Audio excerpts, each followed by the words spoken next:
भारत के दो राज्यों में राष्ट्रपति शासन लगाए जाने की संभावना है। पश्चिम बंगाल में बिगड़ती कानून व्यवस्था के कारण विपक्ष राष्ट्रपति शासन की मांग कर रहा है। वहीं चुनावों में देरी के कारण महाराष्ट्र में राष्ट्रपति शासन लगने के संकेत मिल रहे हैं। आइए जानते हैं कि राष्ट्रपति शासन लगने के बाद क्या क्या बदल जाता है। नमस्कार, मैं हूं भारत पंचवाल और स्वागत करता हूं आपका यूबी न्यूज में, जहां हम न सिर्फ खबरें लाते हैं बल्कि उसका बारीक और सटीक विश्लेषण भी करते हैं। कोलकाता के सरकारी अस्पताल में महिला डॉक्टर के साथ रेप और हत्या के मामले पर देश भर में प्रदर्शन हो रहे हैं। इस बीच भारतीय जनता पार्टी के नेता बिगड़ती कानून व्यवस्था का आरोप लगाते हुए पश्चिम बंगाल की मुख्यमंत्री ममता बनर्जी के इस्तीफे और राष्ट्रपति शासन लगाने की मांग कर रहे हैं। इसके अलावा चुनाव में देरी के कारण महाराष्ट्र में राष्ट्रपति शासन लगने की संभावना है। ऐसे में आइए जानते हैं कि किसी भारत के दो राज्यों में राष्ट्रपति शासन लगाए जाने की संभावना है। पश्चिम बंगाल में बिगड़ती कानून व्यवस्था के कारण विपक्ष राष्ट्रपति शासन की मांग कर रहा है। वहीं चुनावों में देरी के कारण महाराष्ट्र में राष्ट्रपति शासन लगने के संकेत मिल रहे हैं। आइए जानते हैं कि राष्ट्रपति शासन लगने के बाद क्या क्या बदल जाता है। नमस्कार, मैं हूं भारत पंचवाल और स्वागत करता हूं आपका यूबी न्यूज में, जहां हम न सिर्फ खबरें लाते हैं बल्कि उसका बारीक और सटीक विश्लेषण भी करते हैं। कोलकाता के सरकारी अस्पताल में महिला डॉक्टर के साथ रेप और हत्या के मामले पर देश भर में प्रदर्शन हो रहे हैं। इस बीच भारतीय जनता पार्टी के नेता बिगड़ती कानून व्यवस्था का आरोप लगाते हुए पश्चिम बंगाल की मुख्यमंत्री ममता बनर्जी के इस्तीफे और राष्ट्रपति शासन लगाने की मांग कर रहे हैं। इसके अलावा चुनाव में देरी के कारण महाराष्ट्र में राष्ट्रपति शासन लगने की संभावना है। ऐसे में आइए जानते हैं कि किसी राज्य में राष्ट्रपति शासन लगने के बाद क्या क्या बदल जाता है। बंगाल के मामले पर भाजपा पार्टी की राष्ट्रीय प्रवक्ता साजिया इल्मी ने एक संवाददाता सम्मेलन को संबोधित करते हुए कहा था कि उचित अथॉरिटी को पश्चिम बंगाल में राष्ट्रपति शासन लगाने पर विचार करना चाहिए।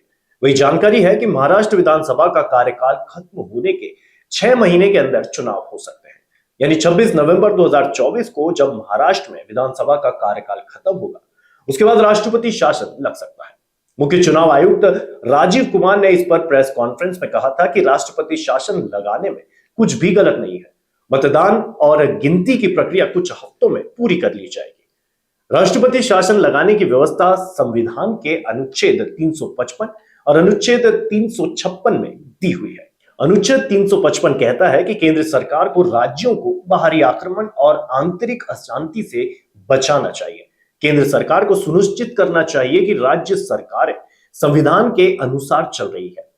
356 में राष्ट्रपति को यह शक्ति दी हुई है कि जो राज्य में संवैधानिक तंत्र के विफल होने पर राज्य सरकार की शक्तियों को अपने अधीन ले सकता है। किसी राज्य में राष्ट्रपति शासन की घोषणा करने के लिए अक्सर इन दो अनुच्छेदों का एक साथ इस्तेमाल होता है। अगर राज्य सरकार संविधान के अनुसार काम करने में विफल रहती है तो राज्यपाल इसको लेकर राष्ट्रपति को एक रिपोर्ट भेज सकता है। राज्यपाल की सिफारिश को जब कैबिनेट की सहमति मिल जाती है तो किसी राज्य में राष्ट्रपति शासन लग सकता है। जरूरी नहीं है कि राष्ट्रपति शासन हमेशा कानून व्यवस्था बिगड़ने पर लागू होता है। जब राज्य में किसी भी दल के पास बहुमत ना हो और गठबंधन की सरकार भी ना चल पा रही हो तो ऐसी स्थिति में भी राज्यपाल राष्ट्रपति शासन लगाने की सिफारिश कर सकता है। राष्ट्रपति शासन में खास बात यह है कि इस अवधि के दौरान राज्य के निवासियों के मौलिक अधिकारों को खारिज नहीं किया जा सकता। इस व्यवस्था में राष्ट्रपति मुख्यमंत्री के नेतृत्व वाली मंत्रिपरिषद को भंग कर देता है। राज्य सरकार के कामकाज और शक्तियां राष्ट्रपति के पास आ जाती है। इसके अलावा राष्ट्रपति चाहे तो ये भी घोषणा कर सकता है कि राज्य विधायिका की शक्तियों का इस्तेमाल संसद करेगी। इससे संसद ही राज्य के विधेयक के तौर पर काम करती है। ऐसी स्थिति में बजट प्रस्ताव को भी संसद ही पारित करती है।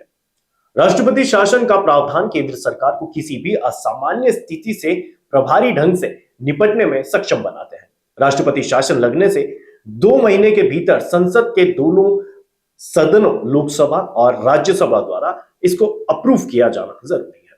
अगर उस समय लोकसभा भंग होती है तो उस व्यवस्था को बरकरार रखने के लिए राज्यसभा में बहुमत हासिल करनी होती है। फिर लोकसभा गठन होने के 1 महीने के भीतर वहां भी अप्रूवल लेना जरूरी है। दोनों सदनों के ओर से सहमति मिलने पर राष्ट्रपति शासन 6 माह तक रहता है।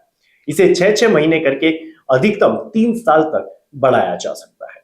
तो ये थी हमारी आज की खास रिपोर्ट। आपको ये कैसी लगी, अपने विचार हमसे साझा जरूर करें। वीडियो को लाइक करें, शेयर करें, साथ ही चैनल को सब्सक्राइब करना ना भूलें। यूबी न्यूज लाता रहेगा देश विदेश से जुड़ी ऐसी तमाम खास खबरें। तब तक के लिए धन्यवाद।